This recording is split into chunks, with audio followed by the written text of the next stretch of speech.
I'm going to quit rambling. We're going to hop on Korea, and we're going to line up Tassadar against Solar, the main event that everybody's been waiting for. It will be a PVZ, and if you aren't familiar with the players, I'll go ahead and I will throw up their information here for you. Give us about maybe 5, 6, 7 minutes, somewhere around there, and we'll probably have the game started here shortly. And let's take a moment to talk about how awesome this series is going to be. Okay, Solar, a Zerg who was not really unknown, but definitely not respected at the same level that he is now before this season of Pro League. He began this season of Pro League beating SOS once, not just once, but twice in the Ace match, and he's gone on to just do great things in Pro League. He's also, if I pull this up, he's great ZVZ, great ZVP. It seems like ZVP is one of his better matchups, so he is playing where he wants to play. But so Solar, Zerg, who's been doing great in Pro League, been doing great for his team. This is the first time we're really going to see him outside of the Pro League environment, going against Tassadar, who is the Protoss who decided to hop on NA and go, I think it was 61-0 before losing a match, and now he's like 76-6. It's going to be very interesting to see how Love Your Girlfriend has been treating him, how he's grown as a player. I'm very, very excited to see this match.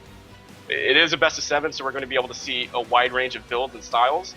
Solar being a Zerg who is not afraid to say YOLO and do something crazy like a 3-base Speedling all-in, which is what he beat SOS with the first time he played him.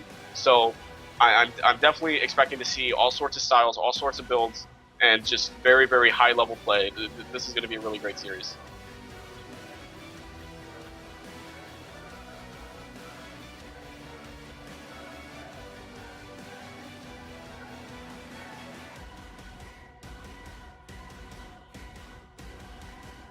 Looking at Tassadar's result history, he recently 2-0'd Axiom Impact, who is a very, very good Korean Zerg. He actually, Impact made a splash recently, I forget where, but I'm going to check this out. But Impact, definitely a high-level Zerg. That's a nice 2-0 victory for him, for Tassadar, that is. So these are both players that are very, very high-level Koreans, and it's going to be very awesome to see them duke it out in a best of 7.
I'm just looking at Korea's GM right now, and it's hilarious how many barcodes there are.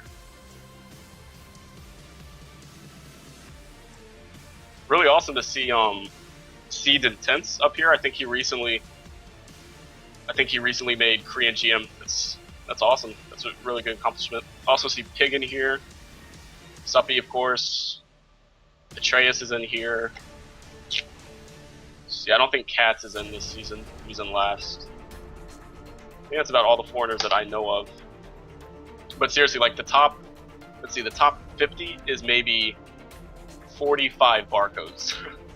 And it's funny because even if you go to like rank 55 GM, which is just some barcode Protoss, like that could be fucking, I don't mean to curse, sorry. That could be like someone incredible. That could be anyone. That could be SOS, that could be Hero, that could be I mean, I can't even think about how many awesome Protosses there are that could possibly be. It's just, there's just so many awesome, good people in Korea.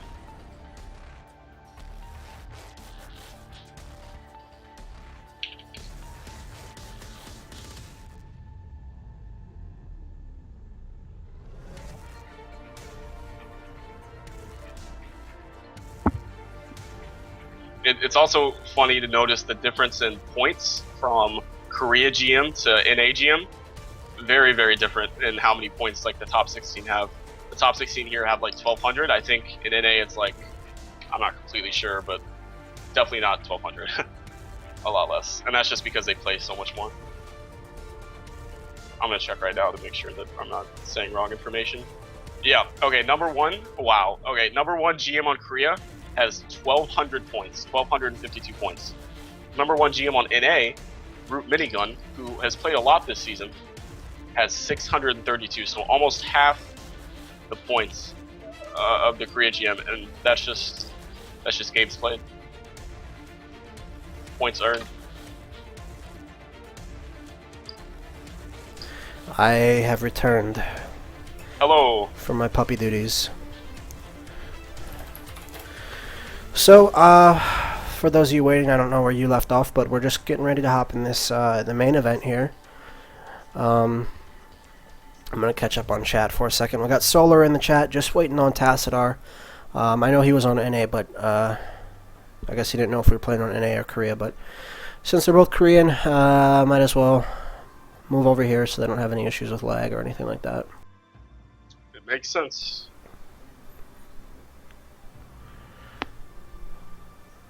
I was just looking at talking about Korea's GM right now, about how pretty much everything is a barcode. Oh, is it? Yeah, like in top 50, like maybe 45 are barcodes. Yeah, that sounds about right. And then on NA, every other master is a barcode. Yeah. And 75% a diamond. You gotta protect the strats, man. You got to.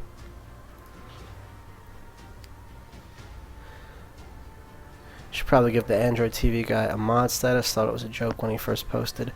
No, he's actually the owner of the company that's sponsoring our team and giving away the box tonight. So yeah, I'll give him mod status. Good idea. Where are you, Android TV Canada? You have just acquired yourself a green sword. Tassadar is now online, so we're gonna do map vetoes. You have a coin next to you, Baldwin? Can you flip a coin? I do. Yeah, I do. Solar is heads, Tassadar's tails. Whoever gets it gets first map veto. Okay, I am laughably bad at flipping coins, but we're gonna do it. Okay, so who is heads? Solar's heads? Solar's heads, Tassadar will be tails. Oh wow, that was a bad flip. Okay, see, like I just said. Just whip it at the There we wall go. and then see what it lands on. I got it. It is tails. Alright, so Tassadar gets first map veto. Not just tails, but it is Alaska tails. It's like a bear eating a fish. It's pretty cool. Very cool.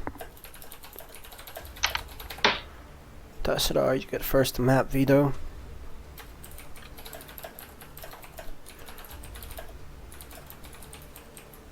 We're just about to start Durkee. This will get going very soon, and these games are definitely going to be worth the wait. Solar versus Tassadar is an epic match. Yeah, it will be very exciting. I think everybody's looking forward to it. So, invite your friends, invite your family, invite people who aren't your friends. Get them in here to watch this game. We'll be starting here any minute. Just waiting on Tassadar's map veto, and we'll be starting.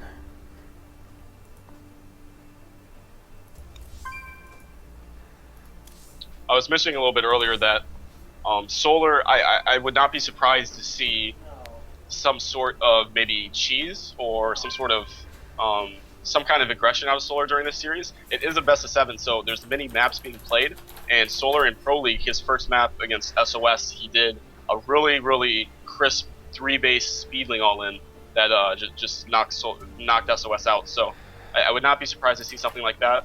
I'm not totally sure what type of player Tassadar is, but in a best of 7 series, whenever you're dealing with Protoss, very likely that we could see some kind of 2-base aggression at least one of these games. Yeah, definitely. If not 2-base aggression every game. And that's one of the reasons why I like best of 7 so much, especially when we're dealing with such high caliber players, because when you talk best of 3s or best of 5s that you sometimes see in GSL or SPL, not even best of 5s or best of 3s in SPL, you don't really get to see the full length of the player and their full range. So that's definitely something we're going to be able to see today. Definitely, and I'm sure this won't spoil anything, but I'm pretty sure that Tassadar's seen Solar play. I know he's been doing that really cool style with fungal and blinding cloud combination in ZVP. I'd read about that. Yeah, I've seen a couple clips of him doing it, and I'm not gonna say that I was the first one saying that would be a very good combo for a long time now, but it just requires a lot more micro and army control to pull it off. But it's good because you freeze them with the fungal, they can't move, and then you put the blinding cloud over them, they can't dodge, or they can't move out of it, so they can't shoot. So it's basically a free army. Yeah. It was funny because when Heart of the Swarm was being previewed and they were showing off like the new units, I saw blinding cloud and I was like, well, clearly like that's just going to be overpowered, like in combination with fungal growth. Like I was sure that that's where Zerg was going, but really that we haven't seen that too much, and I think that's because exactly what you mentioned. It just takes a lot of army control, and it takes maybe sometimes a brave Zerg to really try to tackle that, and that's something that we've seen Solar do before and may see him do again. Yeah, I definitely hope so. It's a cool combination. Ladies and gentlemen, we will be starting in just a second here. I'm getting the getting everything set up really quick, making sure the logos are okay. There's a few different Samsungs in this list on GameHeart, so I hope I have selected the right one. We're gonna start.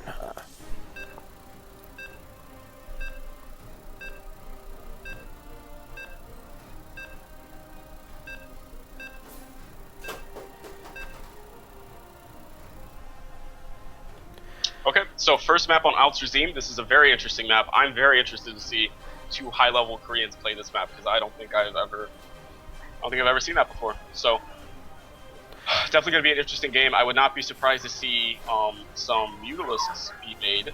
This is obviously a very good map for that, and Mutalisks are still very prominent in ZVP. Oh yeah, yep. Mutalisks are a great unit. Game paused. Solar needs a pause. Can we play match history? Oh yeah, let's do that for them. Yeah, I thought I clicked that. Yeah. Players at this level absolutely deserve it.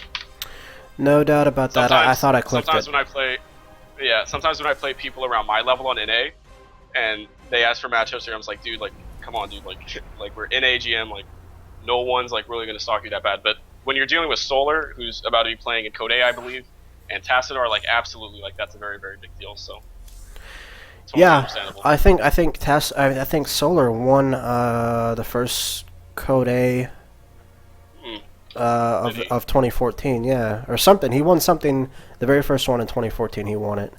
But yeah, I mean, even in Pro League, there's definitely going to be people sniping. So absolutely, yeah. And you say that NAGM may not be a big deal, but then you go into like the WCS qualifiers, things like that, and everybody's checking everybody's builds, so it's legit. Yeah. Obviously, this is on a much larger scale than WCS Challenger qualifiers, but either way.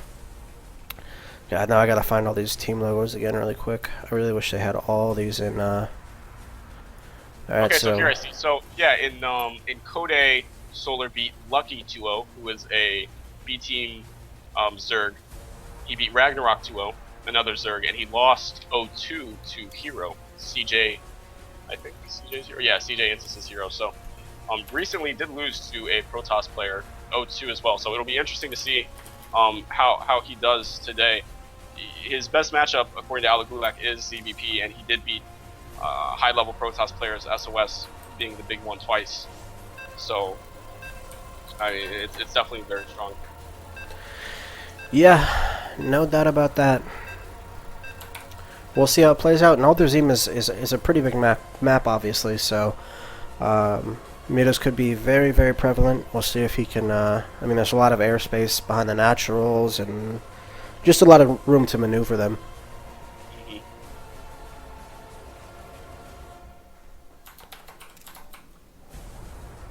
Would you like to introduce these players? I'll let you take care of the intros this time around. Oh yeah, sure. On Altarzim, in the top right, we have Love Your Girlfriend's Protoss, Tassadar. And in the bottom right, his opponent, we have Samsung's Kong's Solar. Should be a really good match. I'm really excited to see. Fortunately for Solar, he is guessing right with his Overlord sitting in the first position, which is very important on this map, because when you deal with such a large map, it's often a situation where your Overlords don't reach the opponent's base in time to sacrifice them to find out what he's doing. So Solar, getting fortunate, sending it in the correct direction the first time, so that should not be a problem here in this game. Yep, always nice to get that little early advantage. Guessing the right way on a 4-player map, it's just kind of alleviates some possibilities, and you don't gotta worry. You'll be able to scout anything super wacky, and that way it's not in the back of your mind like, well, I haven't seen him. He's probably not doing something crazy like a proxy 2-gate, but I don't know. So good guess for Solar here so far. One thing I'd like to mention is that I was checking out these players' match history in their accounts. It's funny because both of these players have played one game this season on these accounts, and you know that that's because they're playing all of their games on a barcode. So I thought that was just a little funny thing to note. Yeah. I wonder where their barcodes are ranked right now on the Korean ladder. I imagine pretty high, especially for Solar. It seems like Tassadar's been playing a bit on NA, so perhaps he hasn't been playing too much on Korea, but Solar definitely, I'm sure, plays all of his games on KR. Oh, yeah. Yeah, I'm sure he does. And we are seeing Tassadar open up with Nexus in the gate, which is essentially the greediest Protoss build. It's absolutely appropriate for this map and this situation, though. So a very wise build, I think, out of Tassadar so far. Yep, and Tassadar is scouting in the right direction himself as well, so he's gonna... they're both gonna find each other basically at the same time. And wow, very interesting. Very interesting. We see Solar actually grabbing a gas, which is not something that I would expect. Dealing with such a large map, I would expect more of a fast 3-base build and maybe gas a little bit later, but he's grabbing actually a pretty quick gas, maybe to get speed and then take off. That's probably what it's going to be. But just playing a little safe. yeah, it's hard to say. I mean, you would know better than I would as far as the Zerg build goes, but yeah, he's going to get that speed really, really fast. What's that going to finish around 5.5 minutes? Actually, what, 6 minutes? Something like that. I suppose it makes sense when you do deal with Protoss. I mean, the length of the map does matter a little bit, but when you start dealing with Warp Gate and proxy pylons, they can still get their units on your side of the map immediately. So it's still good to have that speed early. It's also interesting to note that while this length might be a good thing for Zerg normally, because this map is just so large, it's very, very hard to find probes on the map. And as we see right now, Tassadar has his probe hidden in the bottom, and while I'm sure Solar will look for it, it's going to be very hard to find just because there's so much ground to cover. Yeah, there's a lot of different little spots that you can place a probe pylon, and you know you could place pylons on the high ground, warp in on the low ground, and it's really obnoxious where you can warp in, and that gets super annoying when you're talking about zealot warp-ins to harass, DT warp-ins even more so.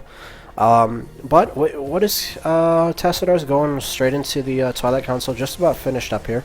Think it'll be Blink or will it be DT? It's going to be DT. This is it's going to be TT. This is a very quick TT build.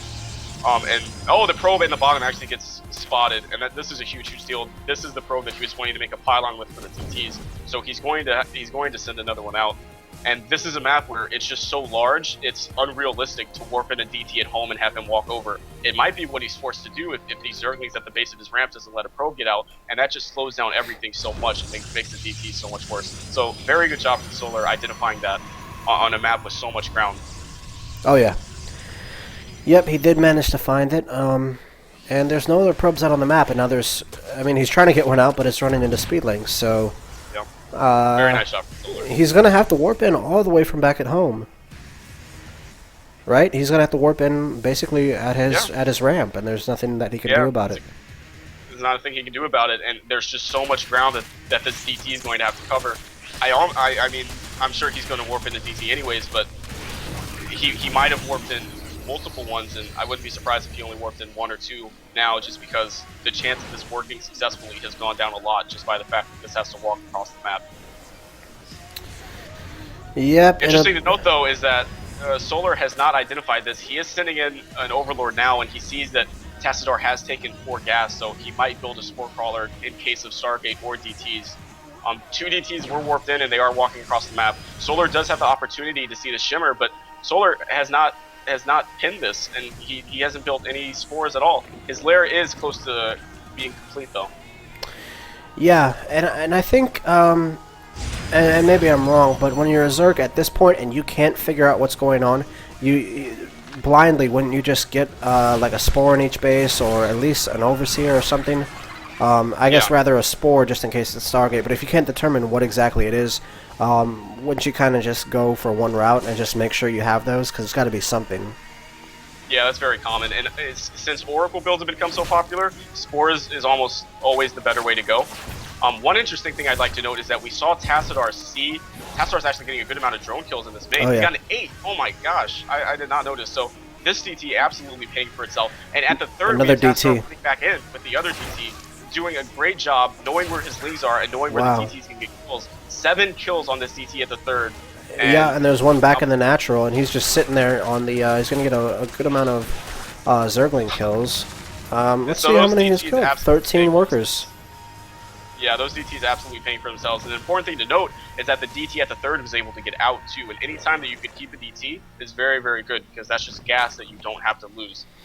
Behind this, Tassadar used these DTs to keep the Zerg on his side of the map, while Tassadar got his own third up, and it is now up, and a cannon's getting up, being safely guarded by this gateway and these 2 pylons. So Tassadar opening up this series very, very well with a nice build that definitely paid off.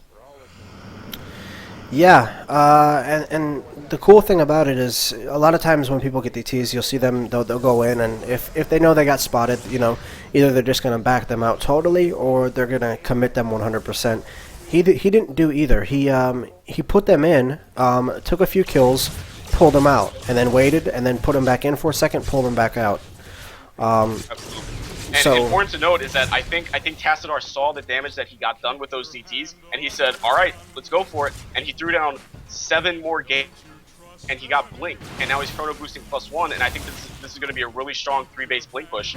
Interesting to note, though, is that Solar knows that he opened up DTs. He knows that his Robo's late. What does he get? Burrow, which is exactly what you want against a Blink build like this. But the thing is that there's just going to be so many Blink Stalkers, and with the big hit that Solar's economy took from those DTs, it might be difficult for him to hold this off. The Burrow, however, is going to help a lot. Yep, definitely. I mean, ultimately, there's no way he can kill the army with the Burrow on the field. He doesn't have tunneling claws, does he? I don't think so. No, he's not. But they're moving really quickly. Good surround. He's got the recall. Instantly recall, yeah. Yeah, Solar had a surprisingly large army. I did not expect him to have so much, but I mean, that's just really nice micro. That can also be attributed to the fact that he has only taken...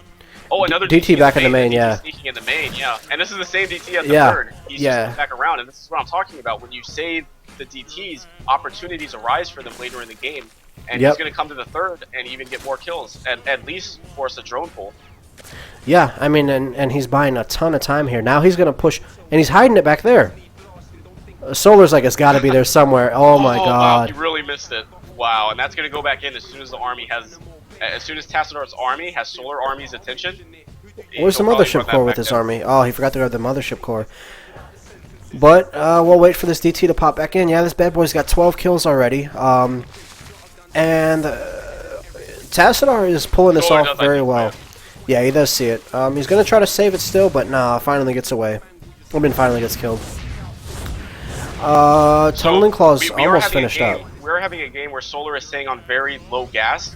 He's only on 1, 2, 3, 4 gases out of the 6 possible he has to him, and he's staying on this Roach Link tech pretty strongly. Tassadar has really nice force fields here, but Solar can always go whenever his units are in trouble, and with no Robo soon. And Observers, yeah, almost on the way. Yeah, Observer's on his way soon, but with none now, these are safe for a little bit. Yeah, but now it's out, so I think, yeah, he's trying to get him into the main, but... Solar tries to run to the main, but the Observer comes out at a great time. The army comes to the third, but there's just so much here from Tassadar. Wow. And I think this is going to be a... Really impressive blink. Great force field, lays that army out in half. Yep. He's going to be able to fight what he wants to. He'll probably blink on top of this, too. Yeah, very good move from Solar. I mean, from Tassadar so far.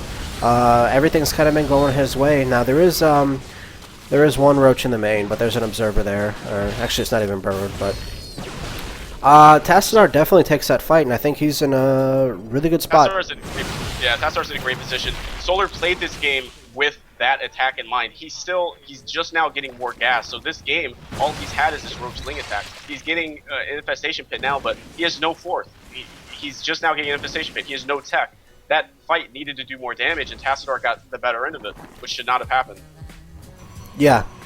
Yeah, he definitely wanted to... I mean, he wasn't planning on getting a 4th base. It was kind of basically a Roach Tunneling Claw all in, right? Yeah, definitely a timing attack that needed to do damage, and it didn't do damage at all. It lost the fight, and so now we see Solar getting Swarm Host, which is a good decision for many different reasons. But important to note that we have a War Prism coming into Solar's third, and these Zealots are going to do even more damage. And Solar's just going to GG. He knows the positions he's in. Very, very. I mean, that was a one-sided game on Tassadar's side. That really was. Tassadar controlled that game. Tassadar had a plan from the beginning, and it just worked out. He did a great job with his DTs. A great job. He sent the one into the main, got a bunch of damage, sent the one into the third, got a bunch of damage, and then sent it back out and was able to use it again later for even more drone kills. And it was just able to make a lot of Blink Stalkers and easily take that fight. Really well played from Tassadar. Very well played, yep. So that does put him up 1-0.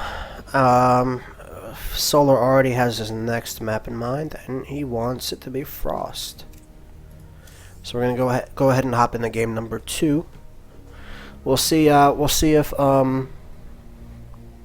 Solar can even it up, or if Tassadar's gonna take a 2-0 lead.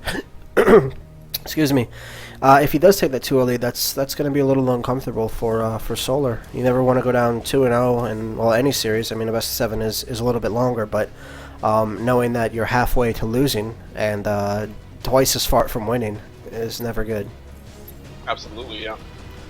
Interesting map pick, Frost. This is a very fun map, CVP. Again, this is the map that I would consider one of the best in the current ladder map pool. Even in ZVP, it can be very different depending on the positions, the spawn positions. So I'm sure that these players will consider where they spawn when they decide which kind of styles and builds that they want to play. Yep, definitely. What do you think? I mean, this is kind of indicative of wanting to go into some kind of a macro game, right? Like, being that it's a little bit bigger. I mean, he doesn't want to pick something like Yonsu or something where I guess the Immortal Sentry would be really strong for Tassadar. Let me just make sure I have all the settings correct. This map choice is very indicative of wanting to play a full healthy game, I feel. It may matter though what the spawn positions are. So if we get into a situation where the spawn positions are horizontal, the game won't really lend itself as well to a long macro game. It'll play out more likely as a 3-base game. It'll be interesting to see where these players spawn though. Definitely. And it is horizontal. So we'll see what role that plays into that. I'll go ahead and do the introductions. In the top left, we have the Protoss player on Team Love Your Girlfriend, the Korean Tassadar. And in the top right, we have Samsung Kong Zerg, recently made a big splash in Pro League, Solar. So it's going to be really interesting to see how these players choose to play this. This is a situation where I absolutely expect Solar to take the more outside third instead of the one near his main, as we were talking about in the last series. Tassadar, if he decides to take a third, it's still a decision. He could take the one near his main, or he could take the outer one. This map, these positions lend itself to more 3-base play, I'd say, from both players. Spreading creep can be very good on this map because you only have to, or on these positions, because you only have to spread it in one general direction. Another thing that can be very good on this map is Swarm Host, because once you have Swarm Host on this map against Protoss, all you have to do is rally them in one direction, and they're always going to hit something important. Yep. So that's something we very well may see. Tassadar does get the right scout this time again. Solar, unfortunately, does not scout the correct direction and sends his Overlord down to the bottom. But he should know if he's not there that because the scout was so quick that he should be over on that right side. I mean, I guess it's super rare that anybody would just instantly cross scout. Absolutely, yeah. We are seeing Tassadar open up with what, it's going to be a Nexus first, which is a good build for this map, and it's also a good build considering that since he got the probe scout off, and he was able to scout in there, see that no early pool, no gas taken. This is just going to be some kind of fast expand build. There's no reason not to take the Nexus first, and he'll probably get a forge. Yep, he's going to get a forge right now. So this is a good situation for Tassadar, I feel. Yeah, he's not worried about any 10 pool or anything like that. Even though it could be good in this position. Yeah, I think we touched on this last night during the last cast, but the Zerg would have to drone scout, right? But on the other hand, you wouldn't, as a Protoss, you wouldn't expect that as much as you would on a 2-player map. So it's kind of I guess, a catch-22. I've never used that phrase, and I don't even know if that applies, but that's what I think that means. Yeah, so it has its pros and cons. Yeah, exactly. So, but interesting either way, note, he's not real doing quick, it. Yeah. He's not doing it, yeah, and I'm not even sure if Solar's the type of Zerg that does 10-pool often, but if he were to 10-pool, it would have been very bad for him, just because Tassadar did Probe Scout and got the first Probe Scout too, so once you 10-pool on a 4-player map like this, there's a big gamble effect to it, I feel. But we are just going into a very normal game. Solar is not grabbing a gas this game. He is just taking fast 3 bases, and he is also taking this outwards 3rd base. So I expect to see a game that definitely goes into the mid game. It'll be important to see. The onus is now on Tassadar to decide whether or not he wants to do a 2-base build, if he wants to do maybe a 2-base pressure, then take a 3rd. It's really, the ball's in his court. Yeah. Yep, and we'll I guess we'll just have to wait to see what he really opts to do at this point. They know where each other are. I think Tassadar is aware of the 3rd base. Yeah, so we'll see what he does. No quick speed out of Solar like last game, so he's kind of mixing it up, not wanting to do that again. It didn't really accomplish anything, I don't think. Yeah. Tassadar is, interestingly, chrono boosting out his warp gate, which generally leads itself to some sort of gateway aggression. Tassadar does throw down the Stargate, which is interesting. It'll be the next thing to see is what he decides to make out of this Stargate. Really, we could see anything. Oracle has become popular recently. Phoenix is still very typical. Phoenix builds into 3rd bases. Phoenix builds into Colossus. There's also Phoenix builds into fast gateway attacks, which it might be what we're seeing with this chrono boosted warp gate, adding more gates and no gas as natural, but it's still too early to tell. Even more gateways going down. I'm gonna guess it's gonna be an Oracle, and I think it's. I mean, once you get that Oracle, it's probably gonna get scout. Oh, I'm wrong. Yeah, I should leave the PVZ guessing to you. I don't really know the matchup as well, but yeah, it's gonna be a Phoenix. So it's not scouted yet, but it's. I mean, once a couple come running across the map there, he'll kind of know what's going on and shouldn't lose too much to it. No, he shouldn't. And Chrono Boo's going down on this forge, on this weapons upgrade, and Solar is able to scout this with the Zergling as it runs by. So, if we look at this, what is Tassadar's Chrono Boost gone to? Making probes? No, it's gone to Warp Gate and now getting this upgrade. So, I absolutely expect to see some kind of gateway pressure out of this. There has been a popular build that's gotten a little bit popular, which is a Phoenix into gateway attack, which is something we might see here. Yeah, I think you're absolutely right. There is a proxy pylon up at the top of the map there on the top side. He does know about the Phoenix. Killed one of his overlords, so he's kind of hunting around the map, trying to see what else he can find. But 4 zealots coming in at the top side there, and I guess when they hit, they should be having +1. The mothership core is just getting started though. I guess he's gonna chrono it and run it over. Normally that gets out a little earlier. I guess maybe this is just a different variation.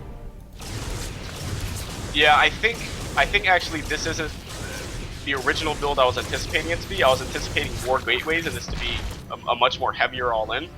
This seems just to be maybe some sort of pressure with Phoenix's zealots, and I expect there to be a transition behind this. Well, all Solar has, not to cut you off, but all Solar has been doing is making drones non-stop.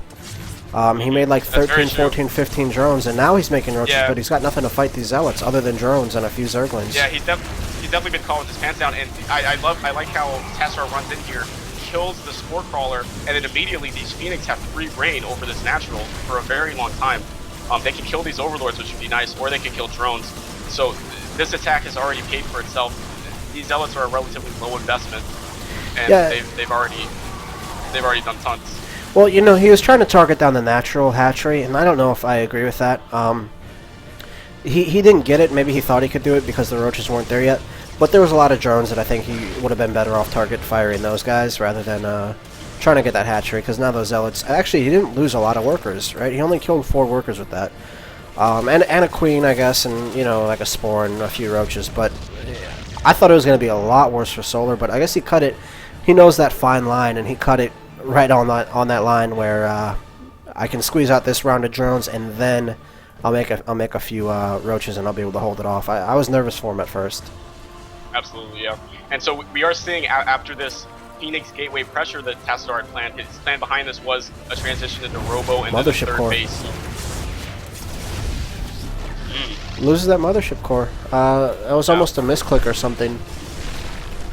Yeah, that was a little strange. We are seeing Solar make a lot of Hydralisks. He could threaten this third base. There really isn't too much to defend it, but he has an infestation pit. I'm going to predict that this is for Swarm Host. We're going to find out very quickly. But Swarm Host would be very good in this position. As I mentioned earlier, because of the way that these positions are laid out, you can just send all of your Swarm Hosts in generally one direction, and they're always going to hit something important. Yeah. Yep. But it actually is for a quick hive, which is also very interesting. I don't see this as much as Swarm Host, and I'm very interested to see what this is going to become. Well, we could see that what we were talking about earlier with the Infestor and Viper combination. Yeah. It might be a little too early to go into something like that, but Tassador's really wanting to get this natural hatchery down, and it is weak. I mean, it's obviously going to heal itself up over time, but I don't think he's going to be able to get it out. The thing is that Solar knows it, and Solar's not the kind of Zerg to forget about something like that. I think that what we might be seeing here, and Solar's also going to get this proxy pylon here, which is very nice. I think what we might be seeing here is some kind of Roach Hydra Viper attack, and then after the Roach Hydra Viper attack, which is a very strong attack, especially against this Void Ray Colossus style that we're seeing at Tassadar. After that, he might go into possibly his fungal blinding cloud little style. That's something we may see in the future, but I think the first thing we're going to see is a Roach Hydra Viper attack, a timing attack, and it could be very, very strong against Tassadar's build right now.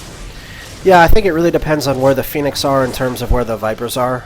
If there's no Phoenix, in that fight, then the Vipers are kind of going to have free range. But if those 5 Phoenix are there, and they can target on the Vipers before they can get that abduct off, then obviously that's not going to go well for Solar. And that is what we are seeing.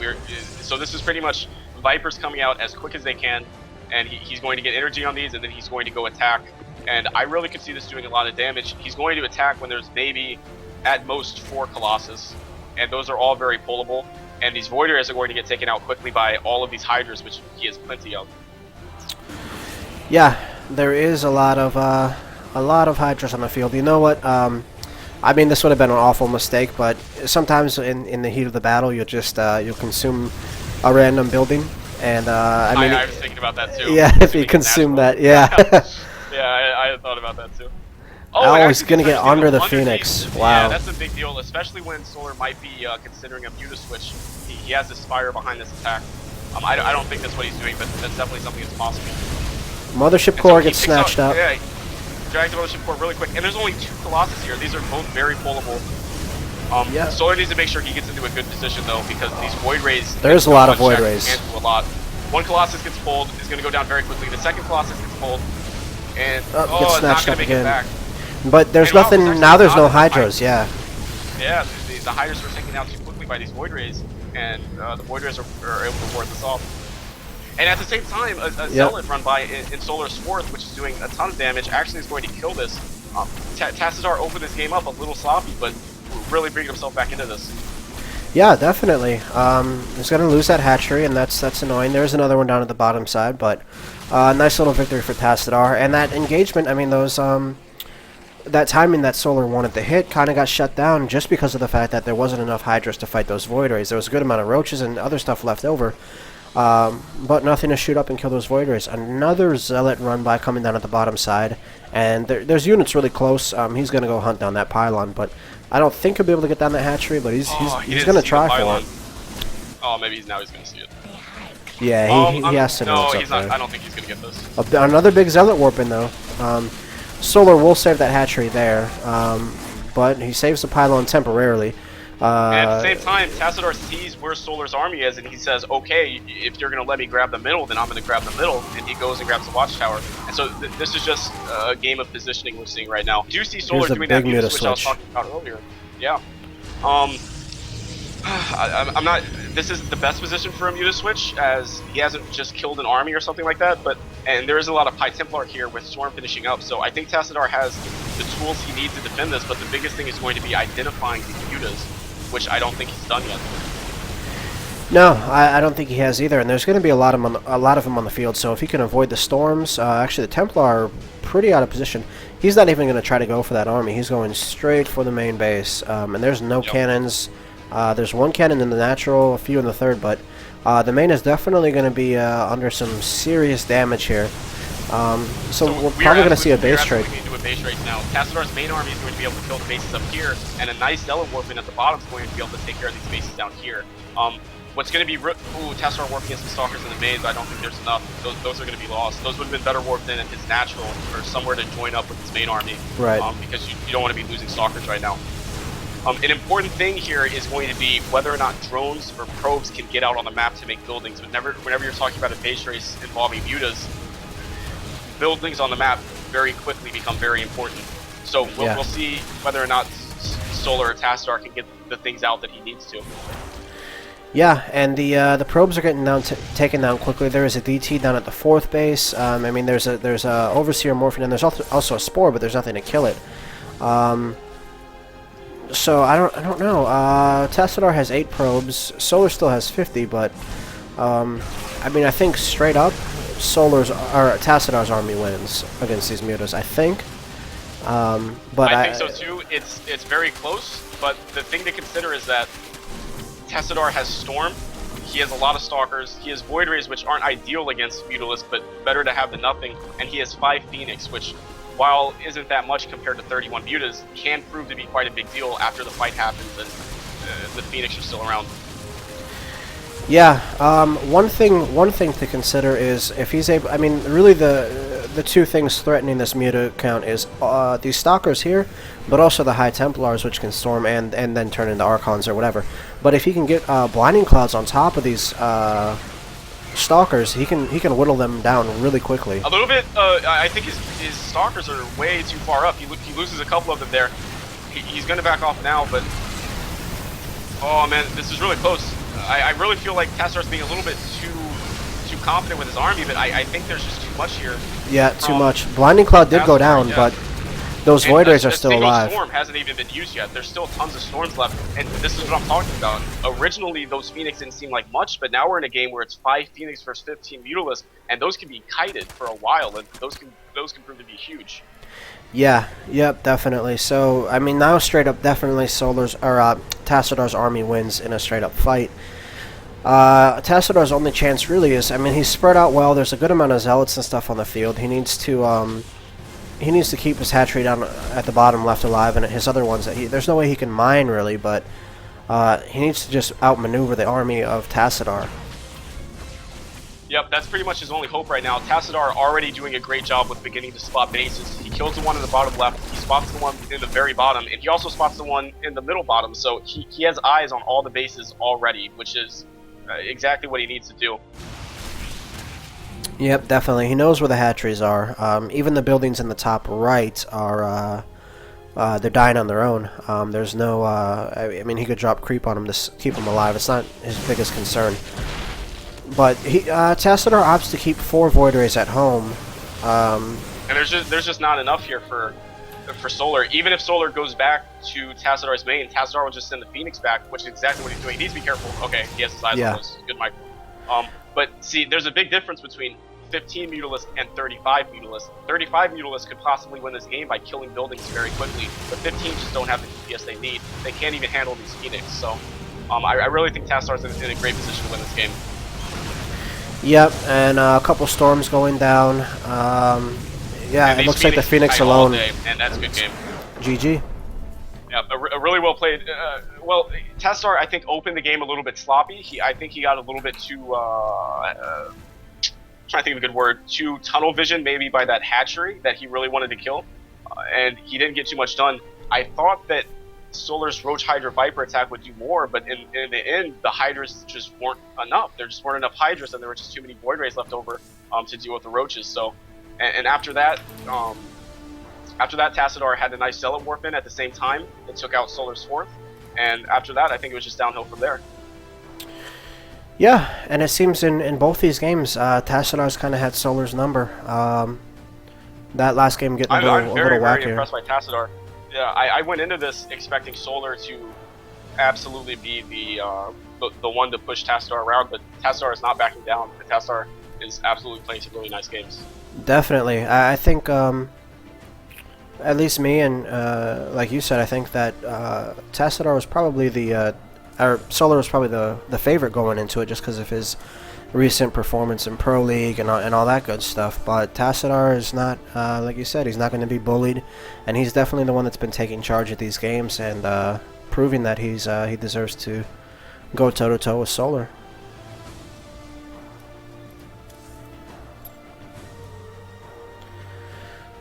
So, let's see.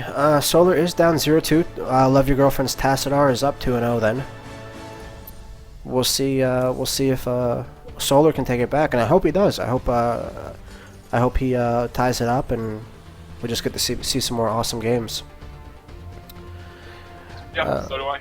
It'll be interesting to see which map pick. It's Yansu? Yeah, Solar picked Yansu. Wow, chose Yansu. That's very interesting. Generally thinking, at least in my mind, Yansu is not a very good CVP map. Perhaps Solar has something planned. It'll be interesting to see. Yeah, we'll see what he's got planned. Yeah, like I said at the beginning, I didn't think that this was going to get chosen definitely by Solar. I thought that it might be a map Tassadar to choose, but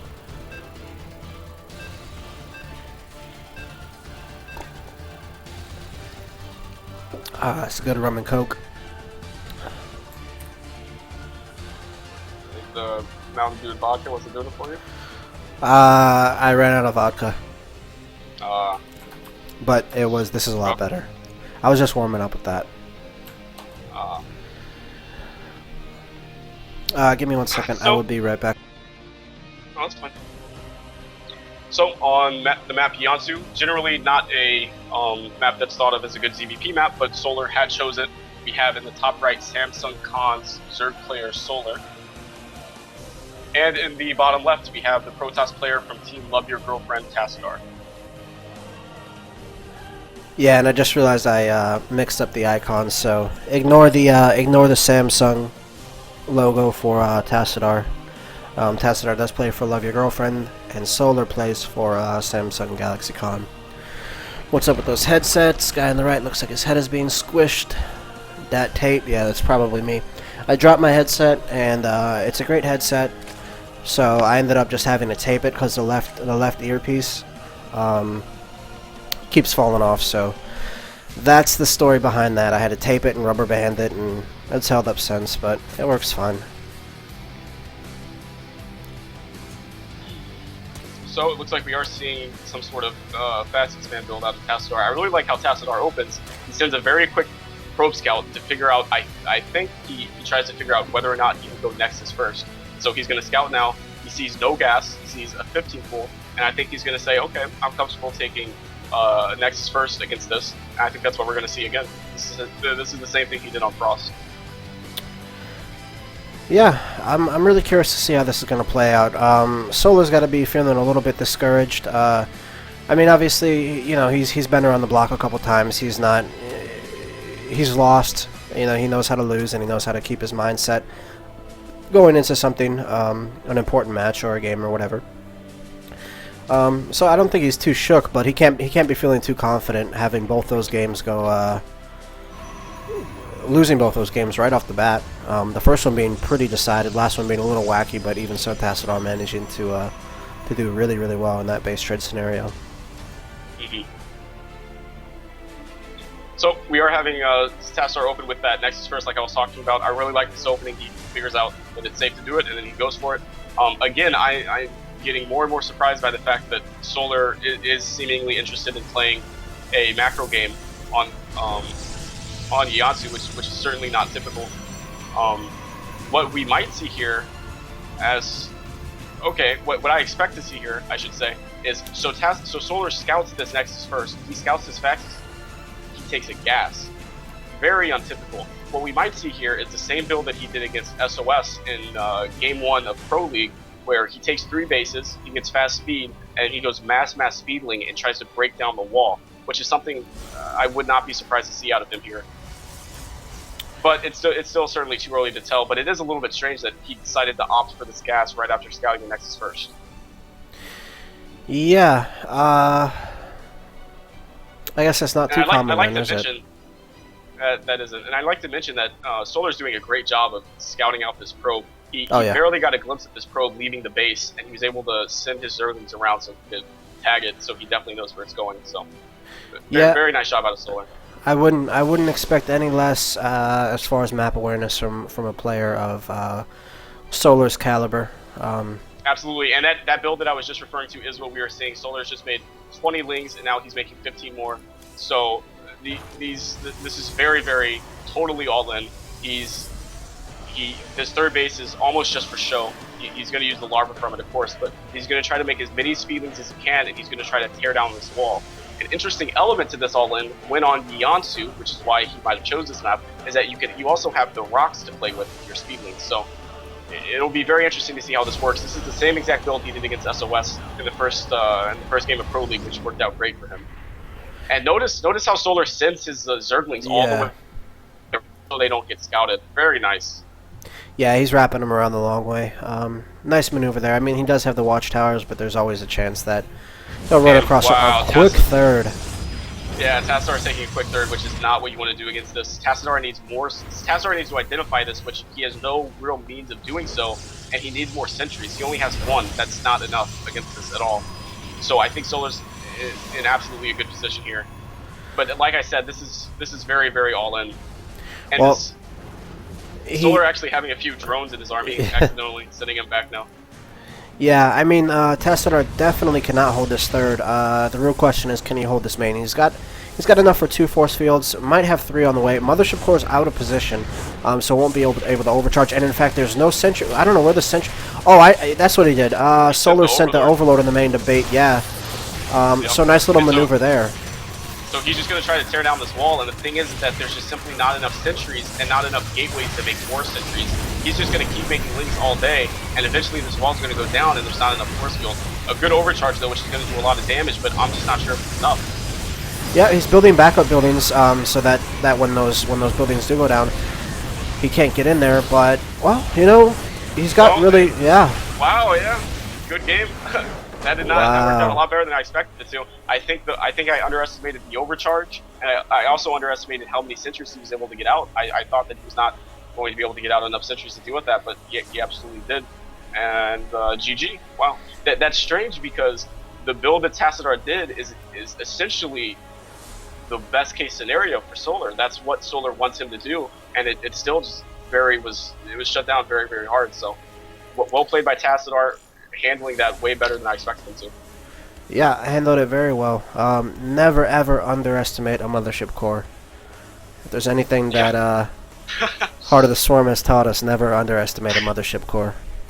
Absolutely. So we are going 3-0 for Tassadar. This is absolutely not what I expected going into this. Tassadar, a very good Protoss, but in my mind, I had held Solar on perhaps maybe a slightly higher level, but Tassadar absolutely not playing around and smacking Solar in 2 nice, solid macro games, and then beating him at Solar's All In.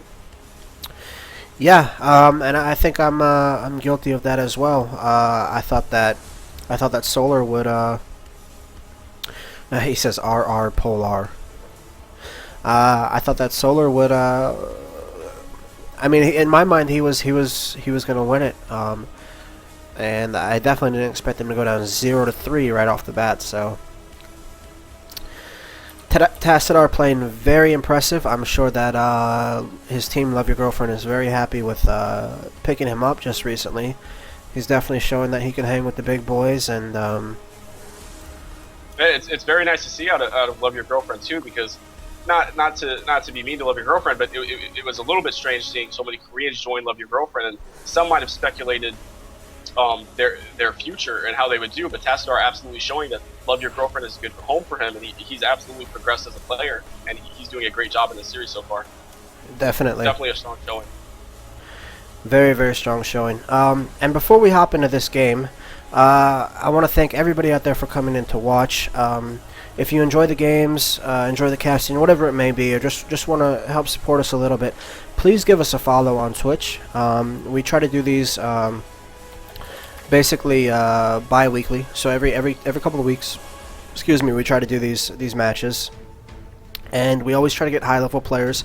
I have a couple really good players lined up for next time. I'm not going to spoil it until the announcement, but I do promise that there'll be a lot of other good content and a lot of good games. In addition to this, we also do like team events and all kinds of cool stuff here. We're going to try to do this more regularly, so you guys always have something cool to watch from Team Gravity. So please give us a follow, and if you want to follow us individually, our Twitters are under our cameras right there. In addition to that, please take the time to go check out our sponsors page. The sponsor that's giving away a raffle prize today, I'll throw up the graphic for you for a second, is right there. It's Android TV Canada, and there are it's a let me restart here. It's a company from Canada sponsoring Team Gravity and doing a giveaway for the raffle for today's event. So if you want to be entered into the raffle, you can click the there's a little ticket button below the viewer, below the video on Twitch. Tickets are $1, and the prize is that Android box that you see right there. Basically, with the Android box, you can watch, stream and watch HD movies, TV, sports like UFC. If you guys are into that, you can go check that out there. And there's no monthly cost or anything. Once you have the box, you can watch whatever you want. And it basically turns any ordinary television into a smart television. So you can browse the web on your TV, check your Facebook, watch streams, watch videos on YouTube, whatever you want to do, you can do it on there. And it also comes with a wireless keyboard and mouse for the Android box that you can use. So it's a really cool thing that Android TV Canada is doing for the StarCraft 2 scene, as well as just an up-and-coming North American team, and really adds to the excitement of our events that we're trying to host. So please participate in the raffle. It'd be really cool. At the end of the event today, we'll be drawing a winner from the raffle. So somebody today is going to win that Android box. It's a $150 value, so it's definitely good for a $1 ticket. Obviously, you can buy a couple more if you want to increase your chances, but definitely get involved there and give them a follow, tweet at them, thank them for participating and making this a fun event. Other than that, I guess we're good. We should be hopping into this game here in just 1 second. And I don't know about you, Baldwin, but I am super rooting for Solar. I do not want this. I don't want this series to end. 4-0. Yeah, I'm also rooting for Solar. Secretly, I've always been rooting for Solar a little bit because I like Solar a lot. But yeah, I totally agree. I am, however, very, very happy to see Tassadar doing well. So if Tassadar does close this out as a 4-0, I will not be terribly disappointed just because I think it's a nice storyline and it's a really nice showing from him so far. It'll be very interesting to see how these players choose to play this final, or not final map, I shouldn't say that, this Game 4 map on Polar Night. I could see, it seems like Tassadar's main plan this series has been going into more solid 3-base macro games, and he hasn't really dabbled in any 2-base builds yet, and when you're in a position, when you're up 3 games in a best of 7, sometimes just throwing out a 2-base build could be good. Might work, might not, but even if it doesn't, you still have, leadway. So that's something we could see, or we could see Tassadar just say, I've been winning with this, I'm just going to keep doing this, and, see how it goes. It'll be very interesting. Definitely. I don't know. I definitely have my fingers crossed. People out there in viewerland, let us know who you want to win this next game. If Tassadar manages to pull this off, even if you're rooting for him ultimately, I think we can all agree that more games are better. So maybe we'll all send Solar our positive vibes. Give him our energy like Goku. Maybe he can launch a Spirit Bomb at Tassadar, take him out of game, and we might be able to see some more games. So let us know who you guys want to win, and hopefully, like I said, me personally, I'm voting for Solar at least in this round, just so we can enjoy the games more. Absolutely. So on the map Polar Night, in the top of the map, we have Samsung Kong Zerg Solar. And in the bottom of the map, we have Love Your Girlfriend's Protoss Tassadar, who has been playing a great series. He's currently up 3-0 and looking to close this out with a clean sweep. Yep. Interesting to note, it looks like Tassadar is going to go for a gateway expand on the first map of this series that he's done such. It could be a map decision. Or it could be that he has some plan for this map that involves a gateway expand. Yeah, maybe he's definitely throwing a different look, and he has the freedom to do so. Like he's definitely not in a position where he's like, oh my god, I'm stressing out. He can basically do whatever he wants for 3 games and have a decent chance in still taking the series in the 4th game. Just because of the fact that he only needs to win 1 more. Solar needs to basically do a reverse knockout, so to speak, and win 4 games in a row if he wants to have a chance. And maybe this was Solar's strategy. I don't know if you follow boxing, but maybe he's doing the old George Foreman rope-a-dope. He's been laying back on the ropes, taking a beating for 3 rounds, and just tiring Tassadar out, and maybe he's gonna... As soon as Tassadar thinks that he's in a good spot, maybe Solar's going to kick it into high gear and hit him with a couple body blows, take a few points back. Who knows? I really hope that's the case, but... Yeah, you never know. Interesting to note is that Tassadar, gateway expanding for the first time this series, throws down a pylon blocking Solar's expansion, and Solar goes to take the 3rd, which is not the ideal situation when you're playing against a gateway expand. If we do see something like... and I mean the fact that Tassadar is still only on 1 gas is very concerning too. If we did see something like a 1 gas 4 gate off 2 base or any kind of aggression, it'll be a little bit harder for Solar to hold with his base all the way over here. Certainly not what he wants, and I think he knows that as he's taking this gas immediately because he wants to get speeding so that he can control this map a little bit better. Yeah, I don't know if this is... I mean, in this scenario, I know 4 gates are pretty much out of date for the most part, except the random asshole that you play on ladder that does it to you when you go CC first, but when I say 4 gate, I mean off a 2 base. I know. Yeah, off a 2 base, and it's actually become very popular. I'm gonna go ahead and call it. I think that's what we're gonna see. He's still on 1 gas, and this is staying a while on 1 gas, and he's also spinning his chrono boost on warp gate. And this build has become very good and very popular. When you combine it with the just awesomeness, not awesomeness, the powerfulness, I can't think of the word, of the Mothership Core, it becomes very strong. And when we're talking about a game where Solar's taken this 3rd all the way over here, I mean, I think I would really do it against him right now. Yeah, it's definitely been his plan. Like, you know, he went from blocking, like you said, the natural, forcing him to take that third. And Solar's hunting around like crazy, but the thing is, he's missed this one probe here. As soon as the pylon goes, oh no, actually, it's just outside of the vision either way. But let's see. No, and again, he's not going to see it. It's really unfortunate for Solar, but he has to know something like that is coming. He sees the gateways coming down. He sees the timing of the gases and the gateways, and the natural, I mean. So Yeah, now he really finally unfortunate. sees it. Now he finally but sees it. now but- it's too late. These can get warped in, and he's been chrono boosting out this warp gate, so this is coming very, very quickly. Tassadar is just now taking his gas, so he absolutely intends to do some damage here, but interesting to note that this is only 3 gateways instead of 4, and rather than getting 4 gateways and staying on 1 gas, he got 3 gateways and is now taking a gas, so there's definitely sights to transition out of this in case this doesn't work out, but this is still a very, very strong pressure. He might even choose just not to warp in here. He does warp in here, okay. Well, but he's there's already a lot of forced so many Zerglings on links the out. way. Yeah, he's already forced so many links out that that it's good. I'd say Tassadar's already in like a pretty good position. If we look at the production tab, Tassadar's already making double probes again, and he's put back on gas. So he definitely has intentions to transition out of this. This is not an end game for him. He's just trying to force as many links as he can right now with these zealots out on the map. Yeah, he needs to get a good surround, and that's not what he wants. A lot of those Zerglings going down for free. Tassadar following this up in the background with a Twilight Forcing out a Council. spine crawler.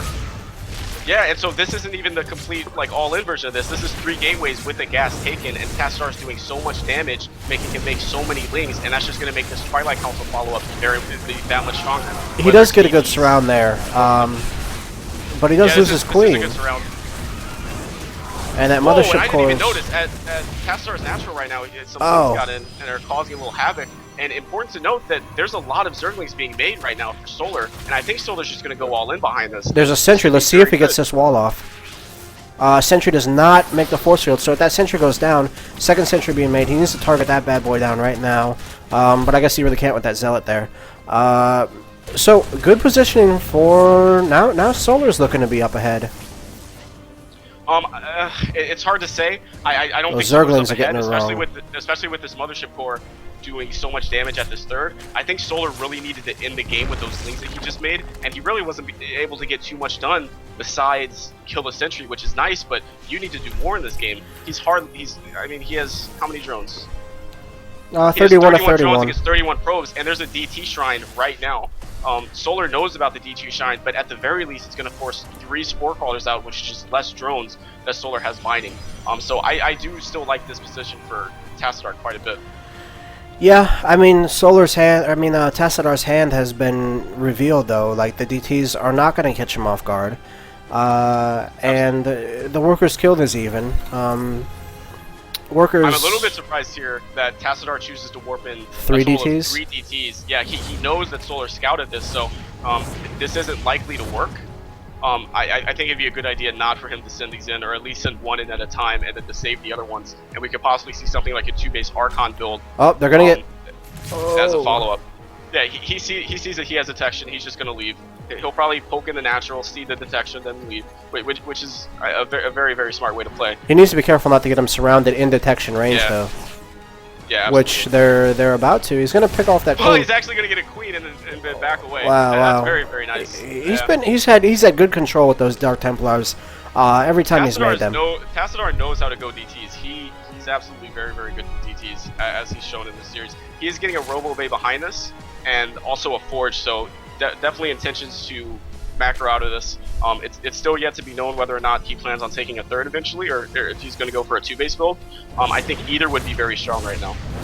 He could. It looks like. I mean, he's got a decent sentry count. Is it possible that he's going to try to follow this up with some kind of 2-base sentry immortal, or is that kind of out of the question at this stage? It's still very, very possible. I'd say that because he's already gotten this Twilight Council, it would make sense for him to get some use out of it. So whether it be Blink or whether using it for +2, I think Solar actually might run into. Okay, no, he doesn't. Gets the force field off. That was a good force field. I also like, just a quick mention, I also like how Solar decided not to send all of the links, if they were to get in, just because he knows that he doesn't lose all the links that he has right now. He broke off about 6 of them to send in, which is very smart.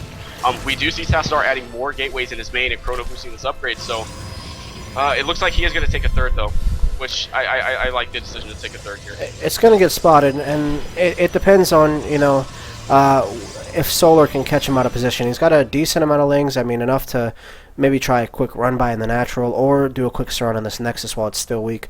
A lot of stuff going on in the main. Okay, it's just hallucinated Phoenix, okay. I saw a bunch of red dots, and I was like, what are we missing? I thought it was DTs or something, but these initial 3 DTs are still alive. About 5 kills between them. Looking at this game now, I think I might have underplayed Solar's position.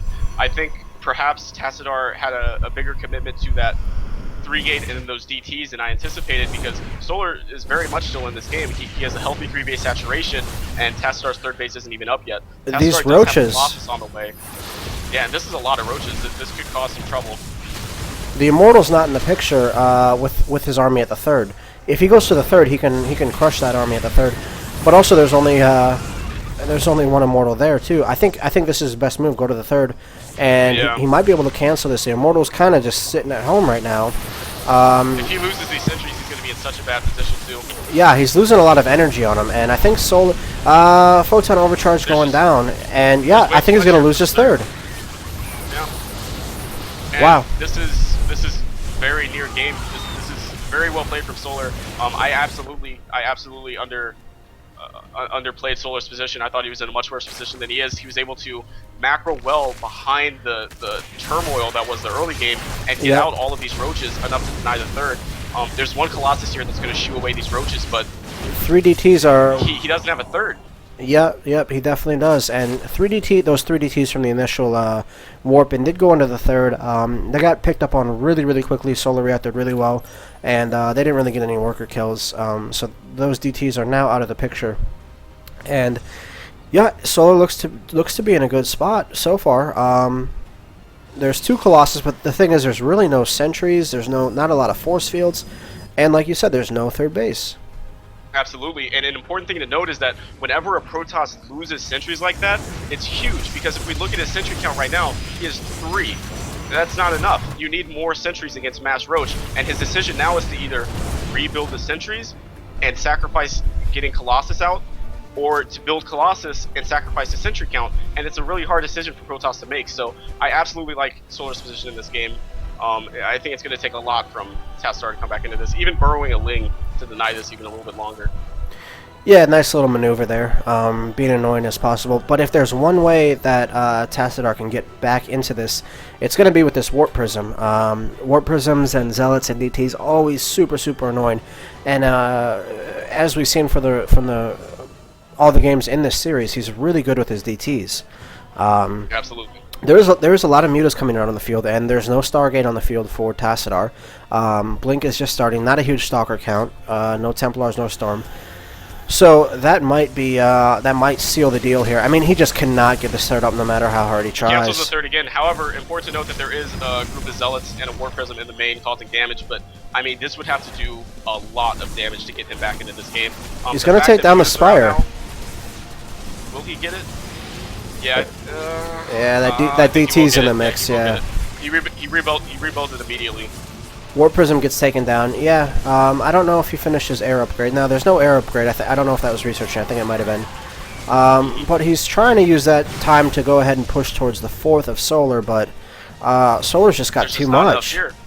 Yeah, the ground can easily get this for Solar, and the thing is that I love the decision from Solar to go Mutas, because Solar knows, look, you can't even deal with my Roaches and Lings. I know that you're making Immortals right now. I know that you're making Colossus. I know that you need more Sentries. I'm gonna go Mutas and totally flip everything on its head. Now Tassadar's in a position where he has to worry about Mutas, but he doesn't even have enough to deal with the Roach Ling. So what does he build?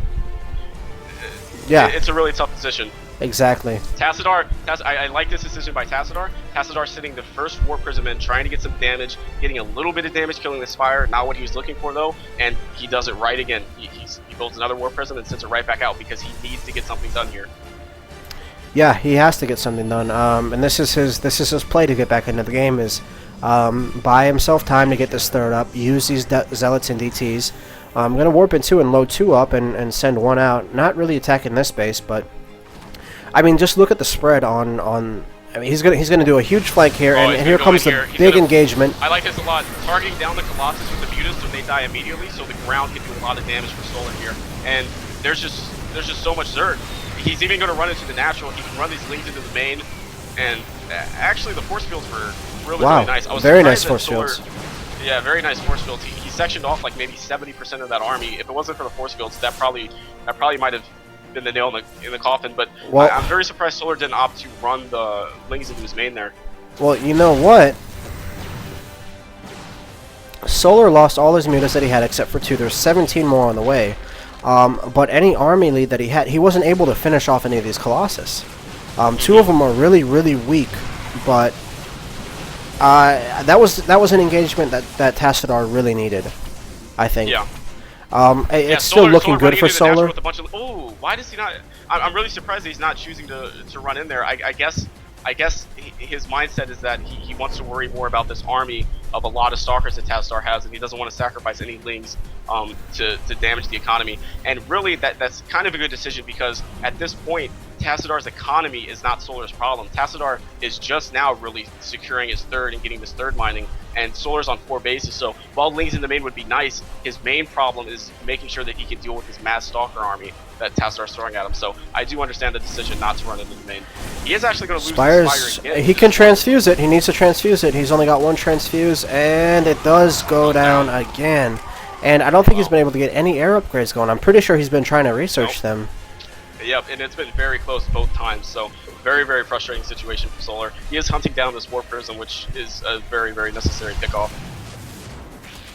Yeah, he's going to clear these rocks. Like, honestly, he's been trying to grab a 5th everywhere else. DT down in the bottom right corner denied that, so he's like, alright, let's just clear these rocks. Let me take this. I know I can get a 5th base here. DT should not be able to slip that far through. I suppose it's possible. They're DTs, so anything's possible. But there's a lot of mutas coming into the main. Yeah, mutas are going to start to shine, and this is a lot of mutas actually. He's going to be able to come into the main. I would like to see him target down this Forge and stop this upgrade, which is what he's going to do. Yep. That's very important. That's a nice pickoff. And then the thing is that while he's going over at the third, he runs the lings into the third, not able to get too much done, but just separating his attention and making him split his army. So he's got enough lings that if he was to get a surround on those units, I mean, there's no force fields. Yeah, this might seal the deal. There's no stalkers there. He identified that there wasn't enough stalkers here, and he said, "I'll just go over here with the mutas." Very nice move.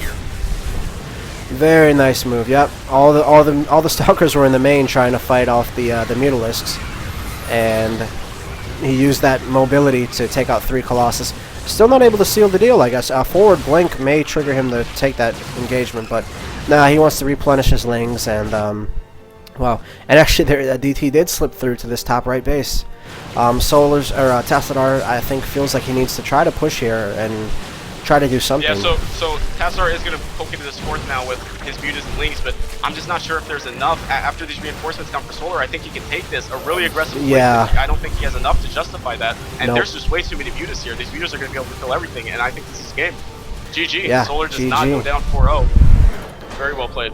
Solar avoids the knockout, and like I said, maybe this is our rope-a-dope maneuver that we had discussed earlier. Maybe he's leaning back on the ropes. I think your cam is frozen. My cam? Yeah. Weird. Not sure why. Should I don't know what to do. I'll just recall you real quick. I'll recall you.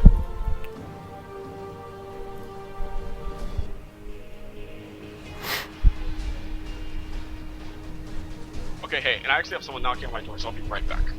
Cool, no problem. Better than a fire. If you guys missed the previous game, mid game, I think the second series of today, fire alarm went off in Baldwin's building, and lights were flashing on his camera and everything.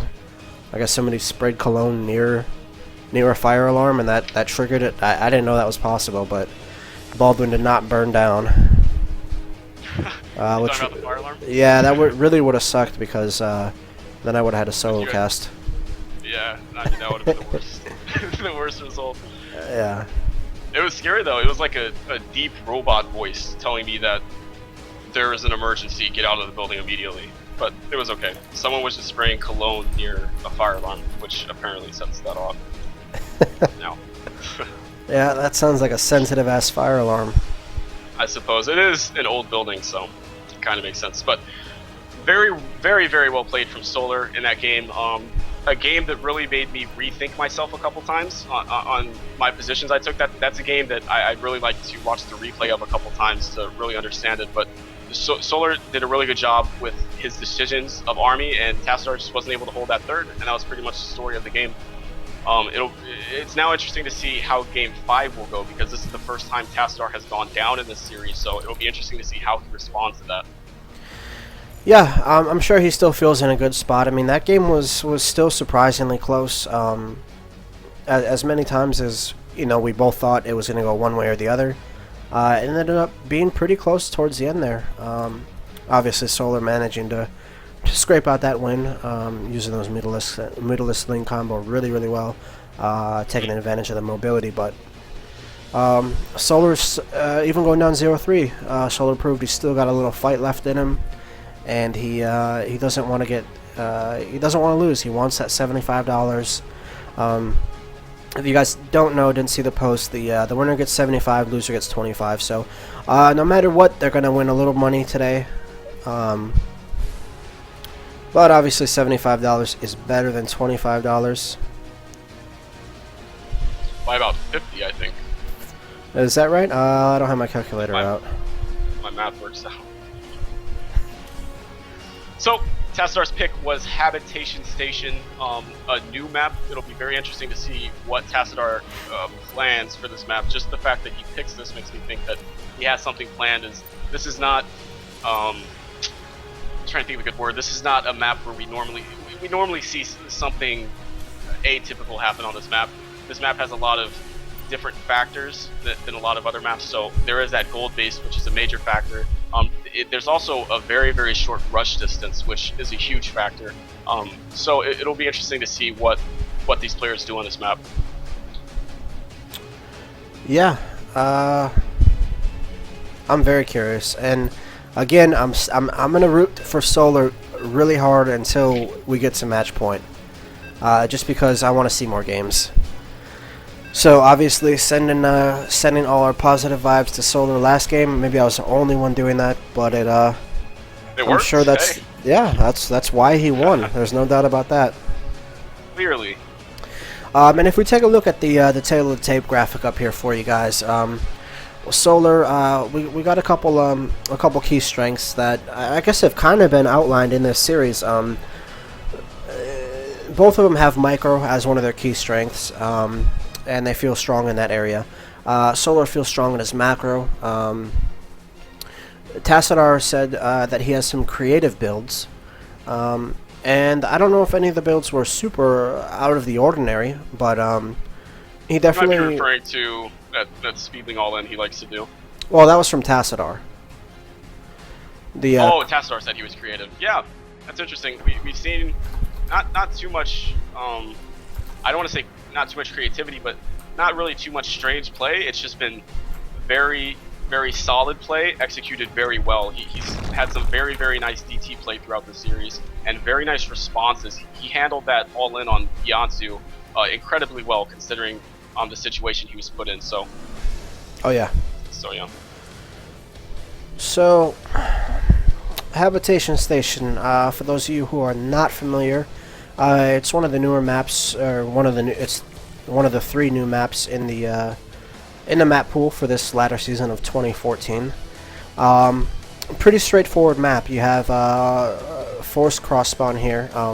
One player being on the top left, one in the top right, obviously. And I think this is the only map in the pool right now that has a gold base. Yeah. And I think Swarm Host style is pretty good on this map. But also the attack path for Protoss is really straightforward. There's a lot of good chokes, and it's I don't know. Is it favored one way or the other in your opinion? I don't think that this map has been figured out enough to really say if it's biased one way or the other. This is still a very new map where people still have a lot of different ideas that they are testing out. In these openings, we see Tassadar reverting back to what he's been doing game 1, 2, 3 game 1, 2, 3, and 4. No, game 1, 2, and 3, where he did not opt for the Gateway Expand. He opted to throw the first pylon down at his natural, send an early probe scout, determine whether or not it was okay to Nexus first. Once he determined that it was, he just throws down that Nexus, gets the forts behind it, and that's what we're seeing. And that's going to leave him in a good situation every single time against a pool expand. Yeah, he's going back to what won him the first 3 games, which is the, I guess, the Nexus first, right? Last game he ended up losing. He went for the Gateway Expand, if I remember right. Mm-hmm. Interesting to note, we do have Solar playing Gasless and taking a fast 3 bases. He has decided to take the 3rd base at the gold. It's actually interesting. Many people, including me, imagine that there would be no reason to never take or to ever take the base that wasn't the gold. But there's actually some good reasons to take the gold as your 4th rather than the 3rd. But Solar not going for those reasons and instead opting to take the gold. So we'll see how that plays a factor in this game. Yeah, it's definitely easily force fielded. I would imagine like any kind of warp prism play could really abuse that, being able to drop in a few zealots and a couple sentries, and force fielding off that ramp, versus taking the 3rd down at the bottom. But you know, it's one of those risk versus reward type situations. If he's able to pull it off, and Tassadar chooses not to abuse it, he knows about it. But if he's not able to punish it or decides not to or whatever, then the reward is pretty great. Obviously, he'll gain that extra income from the gold minerals, and it should pay off. Yeah, another important thing to note about the gold minerals is that they mine out surprisingly quick. Surprisingly quick. So while you do get that boost in the mid game, if this game were to go to a mass late game, this base would quickly mine out and no longer be a source of income for him. So that's just one thing to keep in mind when dealing with gold bases on this map. And it looks like we're seeing Tassadar. He's taking the gold of his own. He's going to take a 6-minute 3rd, I think. Yep, a 6-minute 3rd at the gold. So this is really cool. This is really cool. This is pretty much the fastest 3rd you could possibly take as Protoss. And we'll see how it works out for him. Yep, he's trying to micro that queen. Time warp going down. I think he's going to end up picking off the queen. She can't move too quickly now. So the mothership core kind of has free range. Good micro out of Solar. Dropping that spore. Let's see if he does it again. Yeah. Yep. Good micro. He's just gonna buy time and drop some buildings until that queen pops, and that'll fight away the Solar counterattacking at the gold, and there is a wall off. I think there's only one Zergling can fit to fight that cannon. So he's walled off completely, which means that. Yeah, Solar, Tassadar just secured that 3rd. But yeah, he's going to have to cancel so he can get get his own probes in there. And very cool build out of Tassadar. Yeah, I mean, he did pick this map too, so it seems like he absolutely had this plan. I'm sure he's done this before. So in this case, I would say absolutely, like, even though they both got the fast gold, it's very atypical for the Protoss to get this fast 3rd, so definitely a good situation for Tassadar to be in. The real question is going to come with, can he hold this 3rd? He's already secured it, but it's possible that, I'm not even sure if it's possible. I think that he's already secured this 3rd very well, but it is still a risk that normally the Protoss player in this position doesn't have. Yeah, it's definitely not, like you said, it's not a common situation for either one to be in, to have to, utilize a gold base and also figure out how to play against somebody who has a gold base. And I like this a lot. We're seeing Tassadar going to Blink, and I'd really like to see a 3-base, lots of gateway Blink build, and I think that there's a lot of different places on this map where you can abuse Blink. Specifically near Solar's 3rd, you can blink a few stalkers up there, deny that mining while you keep more on the low ground, and you can just fight like that and just keep blinking stalkers back down and back up, and that could be something that we very well see this game. And he is adding 5 more gateways, so it looks like he is interested in something like that. And it makes sense. Being that he's reaping the benefits of this gold means he has more mineral income, not necessarily gas income. And Stalkers are obviously more heavy on the mineral side, so he can take advantage of that mineral boost a little bit better. One thing that's important to note is that Solar is a Zerg who goes burrow almost every single game, and so any build where you don't get a robo is going to have that as a weakness. So he is going to have Burrow against this, and there will not be any detection. There is actually a Dark Shrine going down behind Again. this too, which is interesting. He really, really likes his Dark Templars, and I don't blame him. They're great units, and he's very good at controlling them and maximizing their potential. And he was able to also sneak a probe out at the bottom here, so this is going to be the warp-in pylon for these CTs, and this is looking pretty good for him so far. Yeah, and he's pretty much blind to this DT play. I mean, really, I would like to see a Zergling or two on patrol at the bottom of the map. Even just not only looking for pylons, but a hidden base, which would be a little extreme, but you never know. Yeah. A lot of roaches coming in. Yeah, and this seems to be how Solar This is a likes to good play this timing, I matchup. think. Although he needs to be careful because he's going to get trapped in here. There's no way that he gets out of that if the force fields go down. But Tassadar not even moving from the natural. He doesn't want to get that big surround there. So Yeah, I don't think he. I think he knows that this is just too many links and roaches for him right now. yep, way too Interesting, many. I think Solar identifies. Oh, he's getting on top of the army. Ooh, yeah. All the He's getting on sentries. top of the sentries, which is huge. Any sentry that goes down is major right now, and it looks like he's going to lose almost every single one. He's going to save 2, which makes Tassadar immediately warp in 3 more, but he does not There's want to be DTs in the spending main. gas. DTs in the main and the natural. I completely missed that. And 10 he's workers just doing a killed lot so of damage. Oh man, 5 in the main. So there's one going into the third base now too. So far killing 12 workers. Quick reaction time on the third base. He's going to clean them up. Doesn't really lose too much, but a good amount of drones went down. So that was a nice situation. So we saw Solar bullying with his larger army, and so Tassadar said, if you're going to have your army over here, I'm going to warp in DTs over there, which at the very least killed some drones and made him go back. So Tassadar got a little bit more time to prepare for this roach army, and there's just so many roaches here, he needs to be really careful. Tunneling claws are just about finished, and when they're finished, he can just boost his. Right I mean, there's burrowed Zerglings under Tassadar's army right now.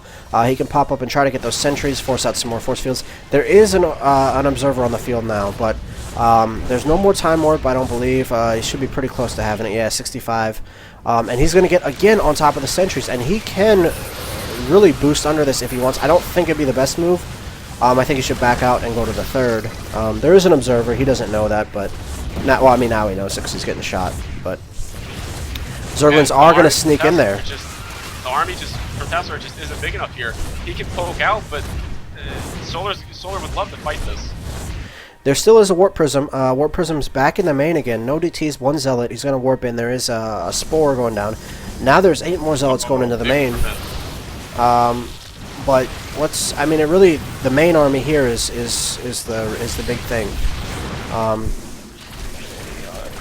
Solar doesn't want to lose the main. Situation again with Tassadar being uncomfortable in the situation because Solar's bigger army is bullying him, so he puts units on his side of the map to get him away, and he actually kills the hatchery in his main.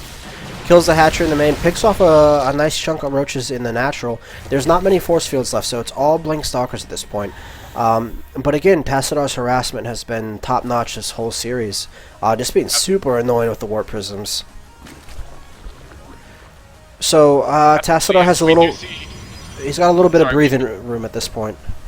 Yeah, it was looking a little dire for him for a little bit, and we're beginning to see at these thirds, we're beginning to see what I was talking about earlier, these golds becoming mined out very quickly for both of these players, and that'll probably play a pretty large factor very soon.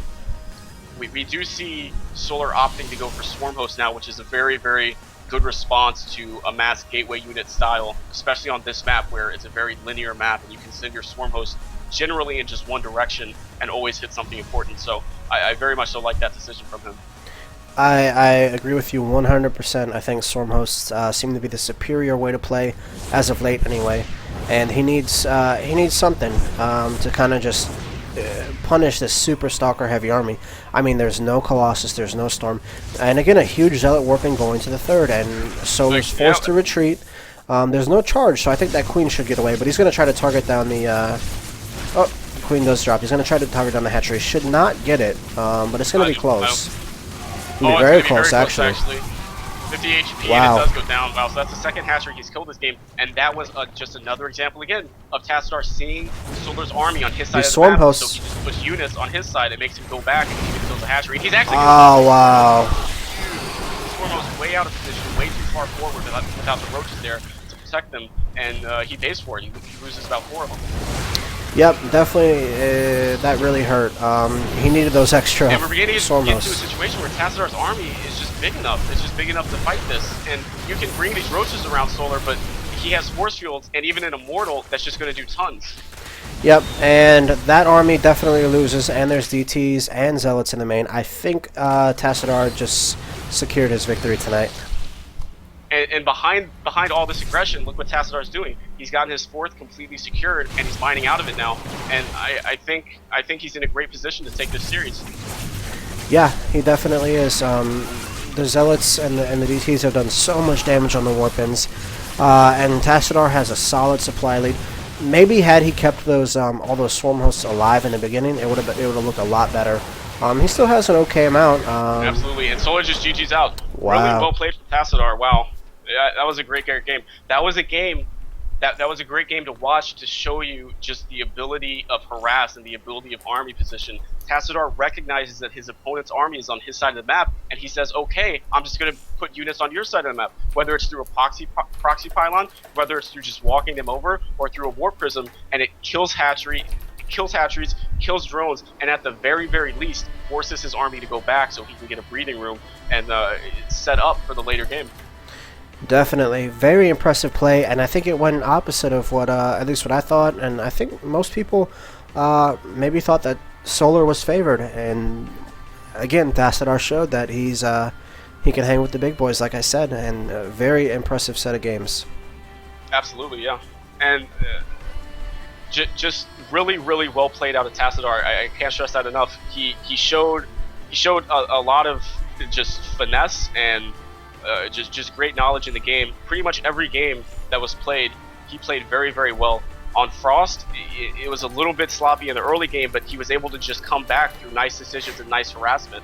And Tassadar is really a Protoss that's showing how powerful just harassment and accurate like just recognizing where your army is and how to control the map around it, how strong that can really be. Definitely.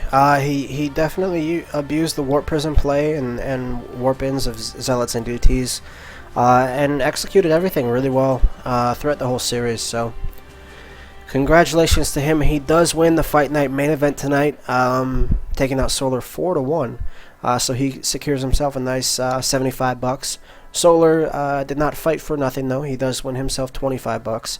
And we are going to go into a quick interview in a little bit with Tassadar. So if you guys want to, out there in viewerland, if you guys want to prepare a couple of questions, things that maybe you want to ask Tassadar about his games, his new team, all that good stuff, just tweet them at Team Gravity SC2.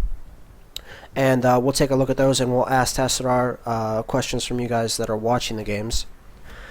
Other than that, does Tassadar speak good English? I don't know. It's decent enough. He understood me when I asked him, so it'll be it'll be interesting. It'd probably be like the Solar interview that we did last time around. I don't know if you caught that, but we'll make it work. Anyway, yeah, while we're waiting on that, guys, I'm not going to close the raffle out quite yet. The raffle winner will be picked after the interview. So if you have not picked yourself up a raffle ticket, I'll throw up the information on what you're raffling for.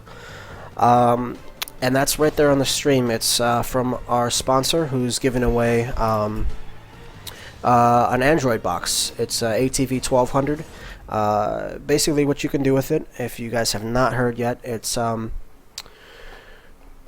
an Android box that allows you to watch TV, movies, sports like UFC, all in HD for free. There's no monthly fees. There's nothing like that. It turns an ordinary TV into a smart TV, and allows you to like watch videos. You can watch YouTube. You can watch StarCraft. Invite your friends over for the next Team Gravity Fight Night.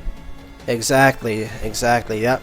crowd around that big screen and check it out on there with this Android box. So the winner of the raffle tonight gets one of these Android boxes plus a wireless Air keyboard and mouse, and it's $150 value. Tickets are $1 a piece, and we will be giving away one of those to one of you lucky guys out there, or girls. And I think I'm gonna close the raffling in a few minutes. After we do the interview, it'll be officially closed, and we'll be drawing the winner. So somebody Also, out there is gonna win it. Yeah, someone out there is going to win it very, very soon.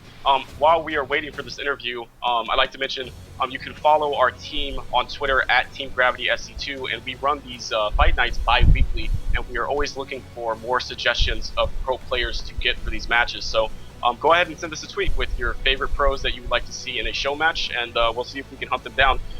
This week we've got Solar and Tassadar. We've had great high-level popular pros in the past, so really the sky's the limit. Go ahead and send us your favorites, and we'll see what we can do. Exactly. Yeah. Well, if you guys demand, you really want to see somebody in particular, we'll see if we can hunt them down, get them involved in the matches. Like Baldwin said, we're trying to do them bi-weekly, so there'll be a lot of good content. Please give us a follow here on the stream. We do not only do we do these fight nights, but we also do other team-related events. So you can follow our team activities. We have it's a full GM lineup, mostly NA and European GMs. So a lot of high-level players and a lot of good content will be on here. So if you want to follow us individually, you can follow Baldwin at BaldwinSC2 on Twitter.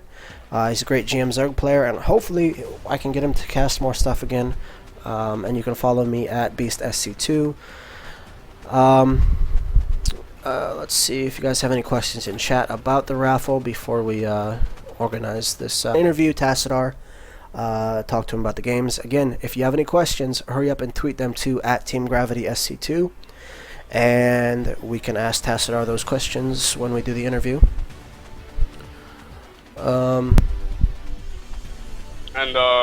Thanks for watching, everyone. It's really awesome getting an audience for this. These are some awesome games and awesome players, and it's nice being able to share it with everyone. So thanks for watching. Yeah, definitely. It wouldn't be nearly as fun or successful if you guys didn't participate. So thank you for coming out and watching, and make sure to show some love to the sponsors that make it possible for us to do this. Also, outside of the raffle, if you guys do want to actually just purchase a box, it's a really cool product. Obviously, I've already explained what it can do. If you do go to purchase it, the website for the sponsor hosting the event is androidtvcanada.ca. You can see it right there on that overlay. And use Team Gravity as your coupon code when purchasing, and you can get 8% off. So save a little money there, get a really cool product, and support SC2. As well as our team, which is up and coming and trying to do a lot of cool things for the community. If you don't use Twitter, you can, I suppose you could message us on Facebook, which is facebook.com/TeamGravityOfficial. Please give us a like there as well. I'll link that in chat for you guys real quick.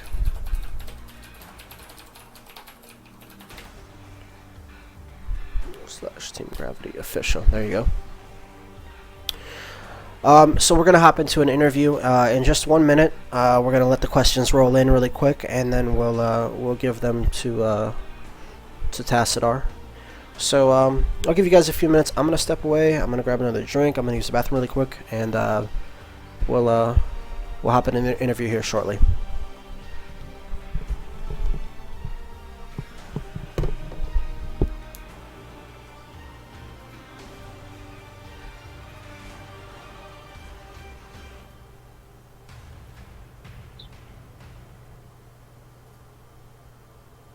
Shooting a bit of the chat. Thank you guys so much for the love. I enjoy doing this, and it's really awesome having people watch these awesome games. So we're definitely going to be doing this more. Like I said, we're trying to do these bi-weekly, so definitely look out for these more in the future. And thanks again. I'm trying to figure out now what exactly some good questions to ask Solar, or not Solar, Tassadar.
Also, you guys should stay tuned on Twitter because we'll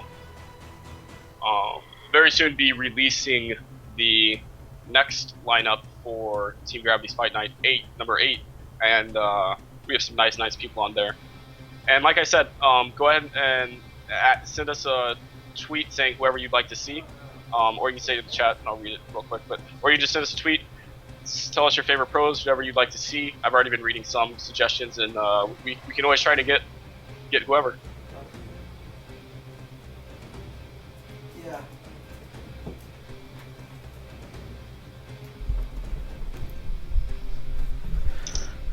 All right, I am back. What's up, yo? Sup? All right, so let me go ahead and grab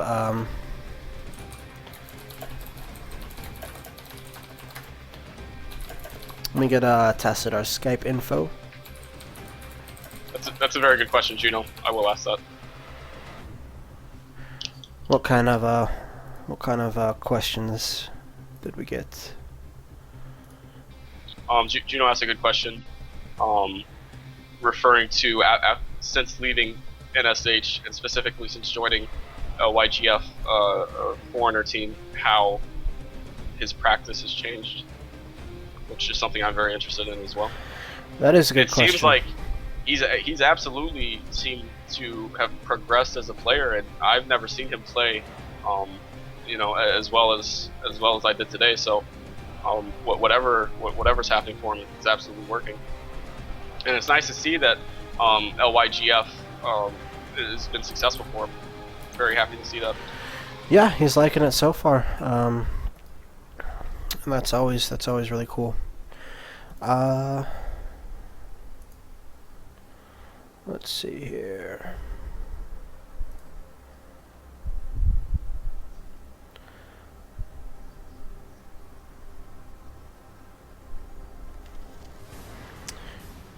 You know what? I'm a super noob with Twitter. I can't figure out how to get to ones that people have tweeted to us. You serious? I never use it. I don't harass people on it like you do. Oh, yeah. The @connect in the top. Oh, okay. I see it here. Wow. It's 2014, Beast. Come on. Yeah, I know.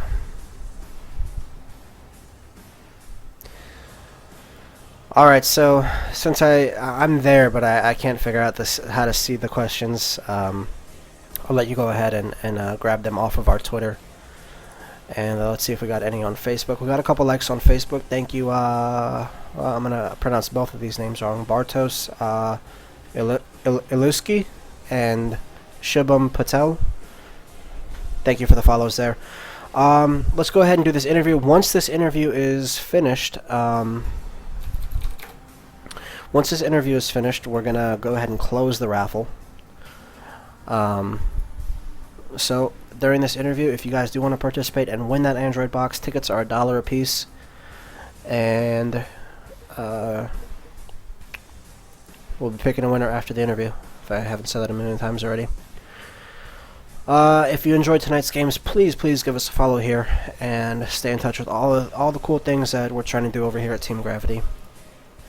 Let's go ahead and pull in Tassadar to the interview. And Baldwin, I'll let you handle the questions. Sure. Cool.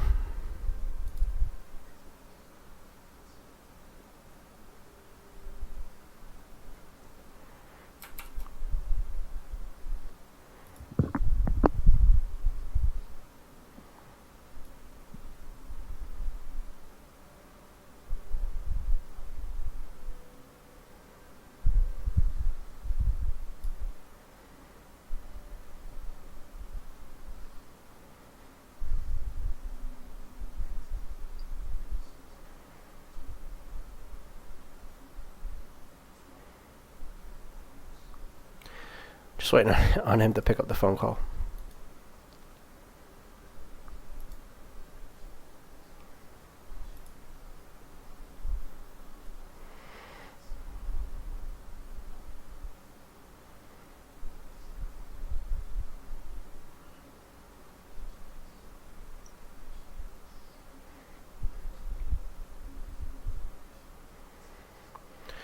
Tassadar, where are you?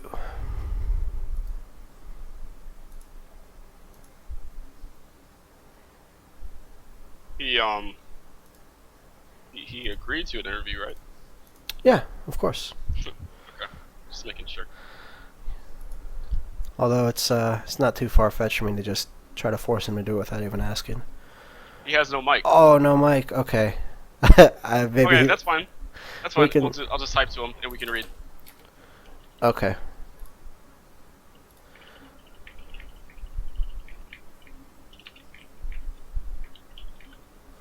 So we're gonna do. I guess he doesn't have a mic. So he wanted to do. Okay, but Well- there are still some questions that I think a couple people in chat are really interested to see, and I can we can just read the answers out. That's totally fine. Okay, so the first question I'm going to ask Tassadar is how he ranks his ZVP and his ZVP and his matchups, because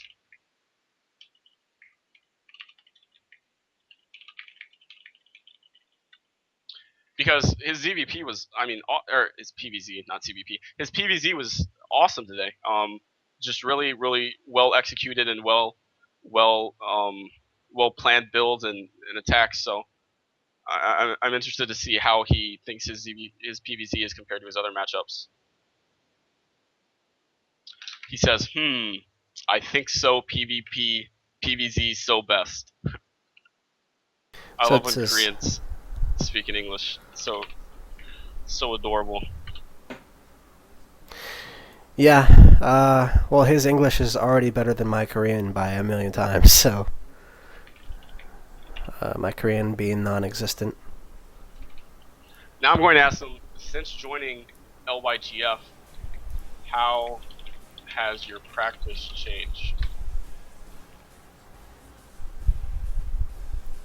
This is an interesting question because he seems, at least to me, to be playing the best that I've seen him play, at least recently. And he's recently joined LYGF, which is a foreigner team that most people didn't expect so many Koreans to be joining, but it seems to be absolutely working out for him. So I'm interested to see what he thinks about that. Oh yeah. Let me see if I can get his answers on the Skype thing here.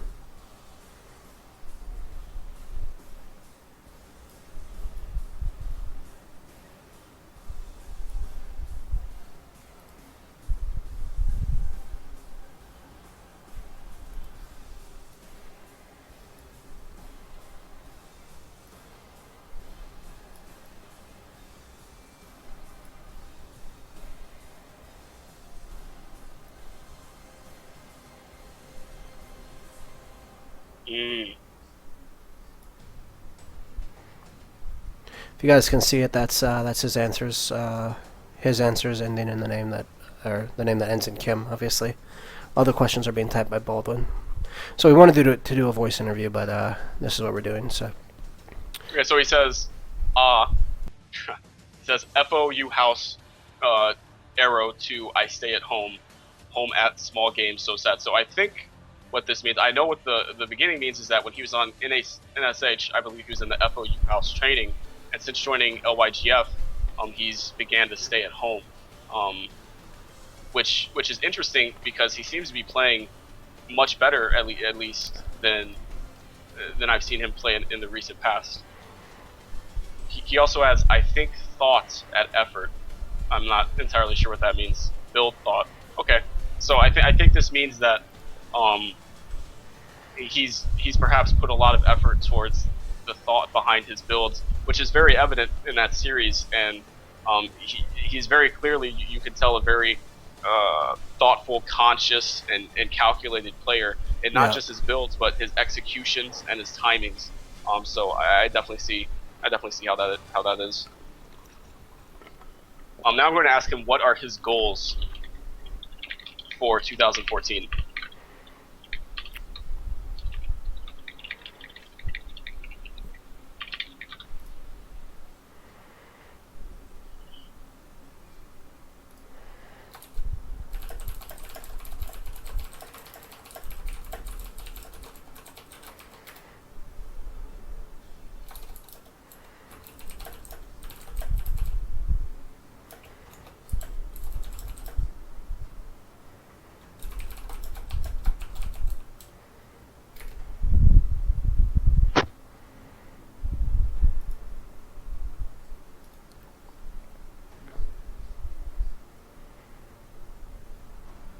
He's typing.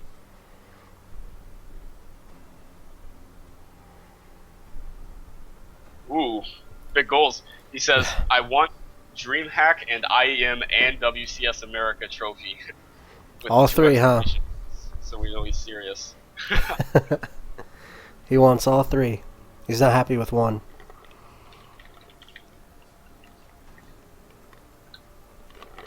That's awesome, and I mean, I'm really impressed. He really handled and smacked around Solar, who is a very high level Zerg who's been doing incredible in Pro League, which is currently the highest level of StarCraft 2 being played right now. So, I mean, these goals seem, while massive goals, but certainly not out of reach for someone at Tassadar's level.